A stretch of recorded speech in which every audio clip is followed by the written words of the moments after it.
정결한 마음 주시옵소서. 오 주님, 정직한 영을 새롭게 하소서.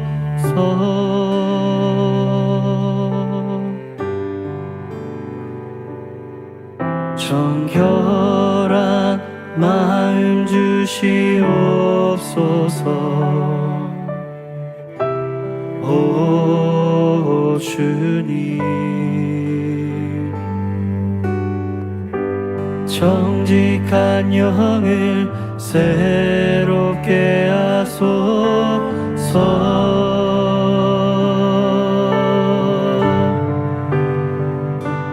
나를 주님 앞에서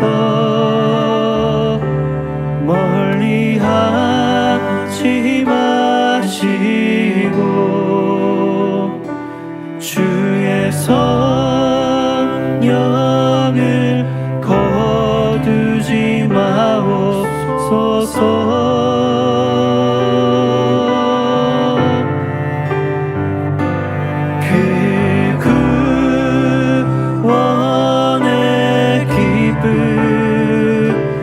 다시 회복시키시고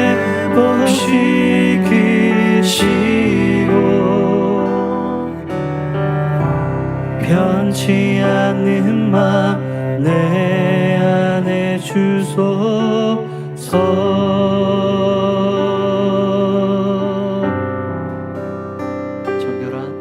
정결한 마음 주시옵소서. 오 주님, 정직한 영을 새롭게 하소서.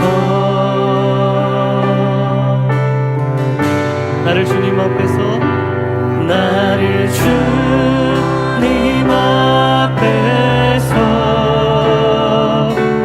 멀리 하지 마시고 주의 성령을 거두지 마옵소서.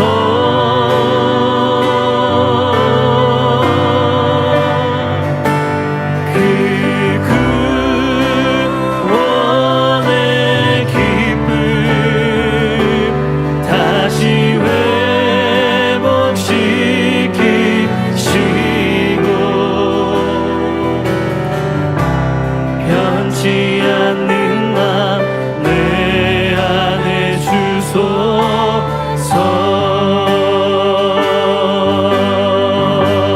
나를 주님 앞에서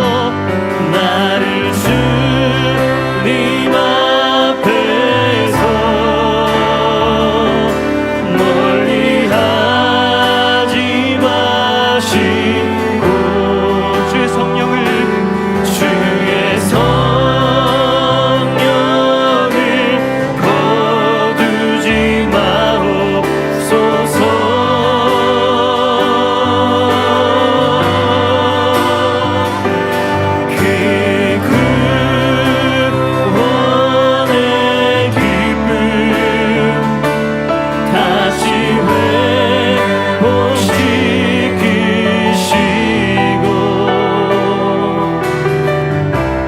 변치 않는 맘 내 안에 주소서.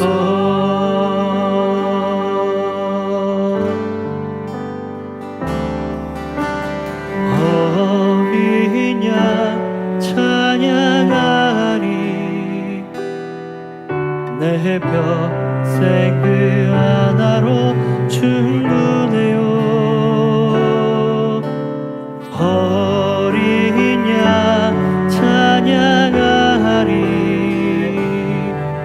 내가 주의 임재 안에서 어린 양 찬양하리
오늘 우리가 함께 나눌 말씀은 시편 136편 1절에서 26절까지입니다.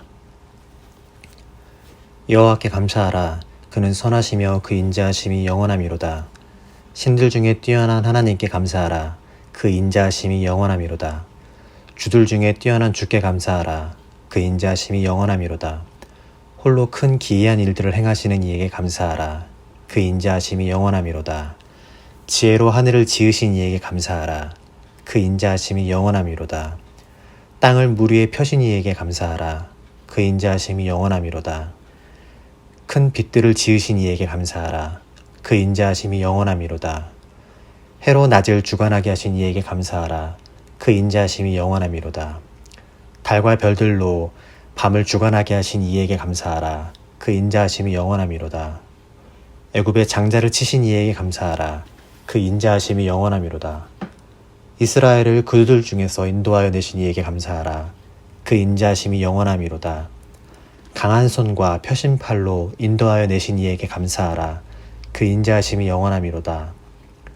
홍해를 가르신 이에게 감사하라. 그 인자하심이 영원하미로다. 이스라엘을 그 가운데로 통과하게 하신 이에게 감사하라. 그 인자하심이 영원하미로다. 바로와 그의 군대를 홍해에 엎드려 들이신 이에게 감사하라. 그 인자하심이 영원하미로다. 그의 백성을 인도하여 광야를 통과하게 하신 이에게 감사하라. 그 인자하심이 영원하미로다. 큰 왕들을 치신 이에게 감사하라. 그 인자하심이 영원하미로다. 유명한 왕들을 죽이신 이에게 감사하라. 그 인자하심이 영원하미로다. 아모리인의 왕 시온을 죽이신 이에게 감사하라. 그 인자하심이 영원하미로다. 바산 왕 옥을 죽이신 이에게 감사하라. 그 인자하심이 영원하미로다. 그들의 땅을 기업으로 주신 이에게 감사하라. 그 인자하심이 영원하미로다. 곧 그 종 이스라엘에게 기업으로 주신 이에게 감사하라. 그 인자하심이 영원하미로다. 우리를 비천한 가운데에서도 기억해 주신 이에게 감사하라. 그 인자하심이 영원하미로다. 우리를 우리의 대적에게서 건지신 이에게 감사하라. 그 인자하심이 영원하미로다. 모든 육체에게 먹을 것을 주신 이에게 감사하라. 그 인자하심이 영원하미로다. 하늘의 하나님께 감사하라. 그 인자하심이 영원하미로다. 아멘. 제가 미국에 산 지 3년 반이 되었습니다. 지내면서 여러 가지 차이점들을 느꼈지만 미국 사회가 부러운 점은 작은 일에도 땡큐라는 표현을 한다는 것입니다. 마트에서 누군가의 길을 피해줬을 때, 혹은 가게를 들어갈 때 다른 사람을 대신해 문을 열어줬을 때, 그 외에 크고 작은 상황에서 호의를 베풀었을 때 들려오는 땡큐라는 대답은 짧고 간단하지만 있고 없고의 차이가 너무 극명하게 나눠집니다. 제가 20대 후반에 중국 여행을 갔을 때에는 중국어로 시에시에라는 감사의 표현을 한 번도 듣지 못했습니다. 그땐 제가 외국인이라 그런가 보다 라고 생각했지요. 그 후 한국에 있을 때에도 시간이 흐를수록 감사합니다 라는 표현을 듣기 어려워졌습니다. 왜 이렇게 감사함에 인색해질까 라는 생각이 들었을 즈음에 미국 사회에서 듣는 땡큐라는 말은 낯설기도 하지만 그리웠던 표현인 것 같습니다. 그 대답 안에 마음이 담겨 있건 아니건 그게 중요하진 않습니다. 진실한 마음이 담기지 않았더라도 그것을 입 밖으로 꺼내는 것도 노력이 필요한 의지적인 행동이니까요. 저는 오늘 본문을 처음 읽었을 때 감사라는 표현이 마음으로 느껴지다가 점차적으로 반복됨에 따라 감사라는 단어를 습관처럼 쓱 지나가 버렸습니다. 설교 준비를 위해 짧게는 20번, 많게는 50번 이상의 본문을 읽는데 이번 본문은 어쩜 그리도 감사라는 말이 매번 등장하는지 나중에는 대충 건너뛰어도 되는 것처럼 읽혀졌습니다. 매 구절마다 반복되어 26절까지 있으니 26번이나 반복됩니다. 그렇다면 왜 오늘 본문은 이렇게 감사라는 표현이 많이 나올까요? 시편 136편은 찬양시입니다. 찬양시라는 것은 하나님에 대한 찬양의 목적을 담고 있으면서 회중들과 함께 노래처럼 고백하는 시입니다. 구약시대, 특히 시편에 담긴 찬양시들은 오늘날의 찬송가나 복음성가처럼 멜로디적인 요소를 갖고 있지 않아서 마치 내레이션처럼 선창자가 내용을 읊으면 회중들이 후창으로 화답하게끔 구성되어 있습니다. 그래서 시편 136편은 모든 구절이 선창과 후창으로 이루어집니다. 마지막 26절을 예로 들어 설명하면 대제사장 같은 예배 인도자가 하늘의 하나님께 감사하라 라고 선창을 하면 성가대나 레위인 같은 회중들은 그 인자하심이 영원함이로다 라며 후창으로 화답했습니다. 마치 할렐루야 하면 아멘 하듯이 말이죠. 오늘 본문은 5파트로 구성되어 있으며 각 세부 주제는 다음과 같습니다. 1절에서 4절은 유일하며 절대적인 하나님에 대한 찬양, 5절에서 9절은 천지를 창조하신 하나님에 대한 찬양, 10절에서 16절은 출애굽기에 기록된 구속사를 보여주신 하나님에 대한 찬양, 17절부터 24절은 신명기에 기록된 정복의 과정에서 은혜를 베푸신 하나님에 대한 찬양, 그리고 마지막 25절부터 26절은 기본적 섭리를 주관하시는 하나님에 대한 찬양으로 나눠집니다. 다시 말해 유일하시며 절대적인 하나님이 천지를 창조하셨고 출애굽 과정을 통해 이스라엘 백성들을 구원하셨으며 가나안 땅 정복 과정을 이끄시고 그 후에도 인간의 기본적 삶의 과정까지 다스리시는 하나님을 찬양하는 내용입니다. 처음부터 지금까지 계시며 인도하시고 보호하시는 하나님께 감사라는 것입니다. 그렇다면 감사라는 것은 우리에게 어떤 의미인가요? 나의 반응에 앞서 어떠한 액션이 있고 그 액션에 대해서 내가 좋은 감정을 느껴야지만 감사하다고 표현할 수 있습니다. 그것이 자연스러운 반응입니다. 누군가가 나를 대신해 닫힌 문을 열어줄 때 그 고마움을 느껴서 감사하다고 표현하는 것이지 나를 때리는 사람에게 감사하다고 표현할 수는 없습니다. 우리가 인간이기 때문에 이렇게 느끼는 것은 너무나 당연합니다. 하지만 선행에 대한 반응으로서 감사가 나온다면 우리가 처한 모든 환경에 대해서 오늘 본문이 말하는 것처럼 감사할 수는 없습니다. 내 인생이, 내 삶이 100% 만족스러울 수는 없으니까요.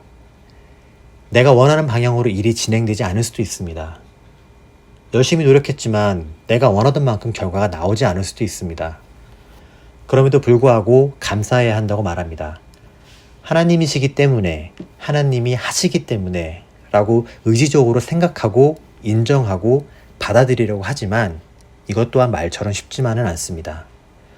설령 내가 지금 감사함으로 이 어려움을 견뎌낸다 하더라도 그 어려움이 빨리 혹은 완전히 사라지지 않을 수도 있습니다. 그럼에도 불구하고 우리는 감사할 수 있을까요? 영원히 하나님께 감사하며 살아갈 수 있을까요? 하지만 성경은 그렇게 해야 한다고 말합니다. 그렇다면 어떻게 그렇게 할 수 있을까요? 우리의 삶에 집중하는 것을 잠시 내려놓고 이 고백을 하는 이스라엘 사람들, 그리고 그들의 조상들에 대해서 생각해 보고자 합니다. 그들은 자신들의 역사 가운데서 임재하시고 동행하셨던 하나님을 기억하며 감사하라고 말합니다. 하지만 그렇게 말하는 그들의 삶이 항상 무지갯빛으로 아름답고 황금빛으로 찬란한 삶은 아니었습니다. 출애굽기에 기록된 그들의 삶은 애굽 사람들로부터 핍박받고 억압당하며 살았습니다. 제대로 된 재료조차 공급받지 못하는데도 생산량을 채워야만 하는 억울한 노예의 삶을 살았습니다. 출애굽의 시작 단계도 마찬가지였습니다. 희망을 가지고 애굽 땅을 벗어났지만 앞에는 꽉 막힌 홍해바다였고 뒤로는 죽일 듯이 쫓아오는 애굽의 기병들이 있었습니다. 홍해를 건넌 후 광야의 삶은 또 얼마나 막막했나요? 아무것도 없는 곳에서 흙과 돌을 밟아가며 이리 가고 저리 가는 삶으로 40년을 지냈습니다. 가나안 땅에 들어가는 과정도 녹록지 않았습니다. 그저 아무 해도 끼치지 않고 길만 지나가겠다는 요구가 수용되지 않아서 멀리 돌아가야만 했습니다. 단지 피하면 되는 것이 아니라 극복하고 이겨내야만 했습니다. 뒤에서 자기들을 치러 쫓아오는 민족들을 물리쳐야만 했습니다. 이렇게 그들의 삶은 결코 쉽지만은 않았습니다. 이스라엘 민족이 살아온 삶, 본문에서 말하는 그들의 조상이 살아온 그 삶은 늘 룰루랄라 하면서 감사 찬송이 넘치는 평안한 삶이 아니었습니다. 하나 넘고 하나 견디면 2번 넘고 2번 견뎌야 하는 상황이 찾아왔습니다. 그럼에도 불구하고 그들은 감사하라고 말합니다. 그들이 이렇게 말할 수 있는 것은 처음부터 계셨던 그 하나님께서 자신들을 인도하셨고 그것이 그들에게 과거의 기억으로 생생하게 살아있기 때문입니다.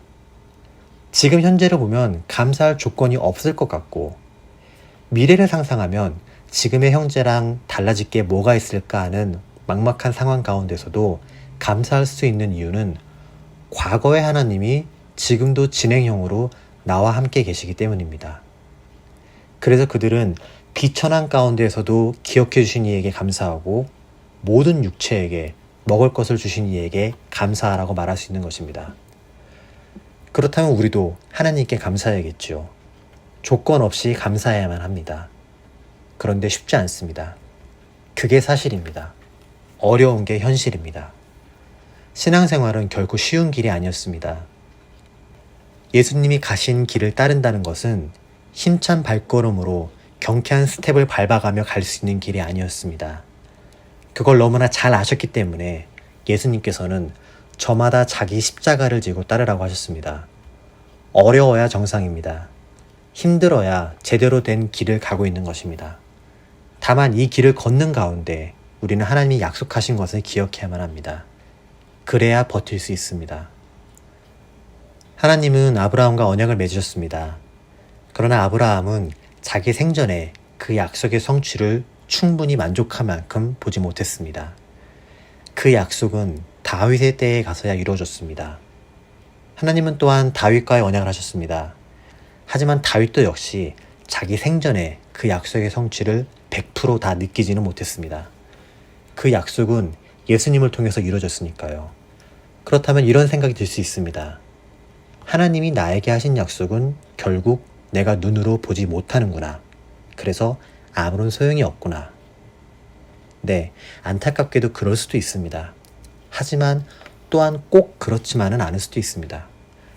내가 정한 때와 하나님이 정한 때가 다를 뿐이지 하나님의 약속은 언젠가는 꼭 이루어진다는 것이 더 중요한 팩트입니다. 인간이 어떠한 시간을 정해놓고 꼭 그 시간 안에 무언가를 성취해야 하는 것은 시험 볼 때나 필요한 겁니다. 사람의 시간과 하나님의 시간은 다를 수밖에 없습니다. 또한 사람의 약속과 하나님의 약속은 다릅니다. 사람 간의 약속은 이루어지지 않은 채 사라질 수 있다면 하나님의 약속은 유효기간 없이 성취될 때까지 남아있는 것입니다. 앞서 말씀드린 것처럼 오늘 본문은 찬양시입니다. 하지만 그 내용에 있어서 자신들의 역사적 기록을 담고 있기 때문에 시편 78편, 105편, 106편과 함께 역사시로 불리기도 합니다. 이 4개의 시편들이 담고 있는 공통적인 내용은 이스라엘에게 하신 하나님의 역사입니다. 하나님이 행하신 일들이 곧 그들에게 역사가 되었고 그들이 기록한 모든 역사는 오늘 본문에서 말하는 하나님의 인자하심으로 규결됩니다. 성경은 모든 사람들을 위한 진리입니다. 소수의 크리스찬뿐만 아니라 모든 사람들에게 동등하게 적용되는 진리입니다. 이스라엘 사람들 혹은 그것을 믿는 일부만을 위한 종교서적이 아닙니다. 그러므로 성경에 기록된 내용은 오늘날 우리에게도 그대로 적용될 수 있는 것입니다. 그래야지만 성경이 진리가 됩니다. 그 진리가 역사 가운데 행하신 하나님의 인자하심을 기록하고 있습니다. 그리고 그 진리는 나의 삶에도 지금까지 적용되었고 앞으로도 적용될 것입니다. 나의 삶은 하나님을 어떻게 기억하는지, 어떠한 기억으로 하나님의 인자하심을 떠올리는지를 생각하며 묵상하며 살아가는 하루가 되시기를 소망합니다. 첫 번째로 말씀의 적용을 위해 기도하겠습니다. 하나님께 감사의 기도를 드리기 원합니다. 단지 지금의 시간 가운데 감사한 것들을 생각하는 것 이상으로 지나간 시간을 되돌아보면서 생각했으면 합니다. 잊어버리고 있었지만 그 가운데 분명한 하나님의 인도가 있었고 이건 도무지 하나님이 하신 일이다 라고 말하는 것 외에는 표현할 수 없는 일들도 있을 것입니다. 그러한 나의 기억들을 생각하면서 하나님께 감사의 기도를 드리겠습니다.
두 번째로 코로나 바이러스와 관련된 문제들을 위해 기도하겠습니다.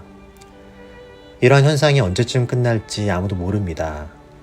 최일선에서 수고하고 있는 분들이 언제쯤 편하게 쉴 수 있을지 그것 또한 아무도 모릅니다. 그러나 우리가 고백하는 것처럼 하나님의 인자하심이 영원하다면 분명 이 과정에서 하나님이 하시는 일들, 그리고 앞으로 하시고자 하는 일들이 있을 것입니다. 우리가 하나님에 대한 믿음의 끈을 놓지 않고 이 시기를 믿음으로 이겨내게 해달라고 함께 기도하겠습니다.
세 번째로 우리 교회와 교인들을 위해 기도하겠습니다. 감사하게도 저희 교회에서 더 이상의 추가 확진자는 나오지 않고 있습니다. 외부에서 교회에 관한 유언비어들이 있긴 했지만 그런 것들에 대해 위축되지 않고 팩트와 투명함으로 대응하고자 노력하고 있습니다. 여러 가지 시련과 외부적 요인으로 인해서 우리의 믿음이 흔들리지 않도록 기도하시고 교회와 공동체 식구들이 마음으로 하나 되어서 서로에게 힘이 될 수 있도록 함께 기도하겠습니다.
하늘에 계신 우리 아버지여, 이름이 거룩히 여김을 받으시오며 나라가 임하옵시며 뜻이 하늘에서 이루어진 것 같이 땅에서도 이루어지이다.